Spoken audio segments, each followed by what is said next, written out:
Okapi, Okapia johnstoni, adalah mamalia endemik dari hutan hujan di Republik Demokratik Kongo. Meskipun memiliki pola garis hitam putih seperti zebra, okapi sebenarnya lebih dekat hubungannya dengan jerapah. Berikut adalah fakta-fakta unik tentang hewan langka ini. Okapi sering dikira sebagai persilangan antara zebra dan rusa, tetapi sebenarnya kerabat terdekatnya adalah jerapah. Keduanya termasuk dalam keluarga Giraffidae yang hanya memiliki dua anggota, jerapah dan okapi. Meski tubuhnya jauh lebih kecil daripada jerapah, okapi memiliki beberapa ciri khas yang sama, seperti lidah panjang dan cara makannya yang menggunakan bibir dan lidah untuk menarik daun. Punggung dan kaki bagian bawah okapi memiliki pola garis hitam putih seperti zebra, sementara bagian tubuh lainnya berwarna coklat gelap dengan lapisan bulu beludru yang tampak mengilap. Pola garis pada kaki membantu anak-anak okapi mengenali induknya dan berfungsi sebagai kamuflase alami, menyamarkannya di antara cahaya dan bayangan di dalam hutan.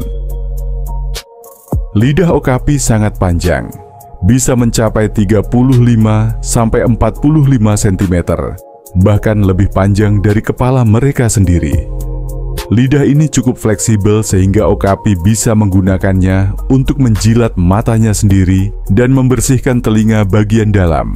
Lidah mereka juga berwarna biru kehitaman, mirip dengan jerapah yang diduga membantu melindungi dari sengatan matahari. Okapi adalah hewan soliter yang lebih suka hidup sendiri, kecuali saat musim kawin atau induk bersama anaknya. Karena mereka pemalu dan hanya aktif di dalam hutan lebat, okapi sangat sulit ditemukan di alam liar. Bahkan penduduk asli Kongo menyebutnya sebagai hantu hutan, karena mereka bisa menghilang begitu saja di antara pepohonan. Meski sudah lama dikenal oleh suku Mbuti Pygmy di Kongo, dunia barat baru mendokumentasikan okapi pada tahun 1901 berkat Sir Harry Johnston, seorang administrator kolonial Inggris. Sebelum itu, banyak yang mengira laporan tentang hewan ini hanyalah mitos atau salah diidentifikasi sebagai zebra yang aneh. Di bawah kaki okapi terdapat kelenjar bau khusus yang mengeluarkan zat lengket dan beraroma kuat. Cairan ini digunakan untuk menandai wilayah mereka agar tidak diganggu oleh okapi lain. Cara ini sangat efektif dalam lingkungan hutan yang lebat, di mana tanda visual seperti cakaran atau kotoran mungkin sulit terlihat. Karena hidup di lingkungan hutan yang lebat dan gelap, okapi mengandalkan pendengaran yang sangat tajam untuk mendeteksi ancaman, terutama dari predator utama mereka, macan tutul Afrika. Telinga mereka yang besar dapat menangkap suara sekecil apapun, memungkinkan mereka untuk melarikan diri dengan cepat sebelum terlihat oleh pemangsa. Okapi termasuk hewan yang sulit untuk dipelihara di luar habitat aslinya karena kebutuhan lingkungan yang spesifik. Hanya beberapa kebun binatang di dunia yang berhasil merawat dan membiakkan okapi, termasuk kebun binatang San Diego dan kebun binatang Bronx di Amerika Serikat.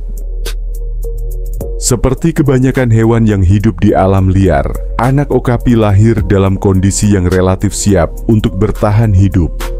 Hanya dalam waktu 30 menit hingga 1 jam setelah lahir, anak okapi sudah bisa berdiri dan mulai berjalan. Ini adalah kemampuan penting yang memungkinkan mereka untuk tetap dekat dengan induknya dan menghindari predator. Okapi diklasifikasikan sebagai terancam punah, endangered, oleh IUCN, International Union for Conservation of Nature. Populasi mereka terus menurun akibat perusakan habitat, perburuan liar, dan konflik di Kongo.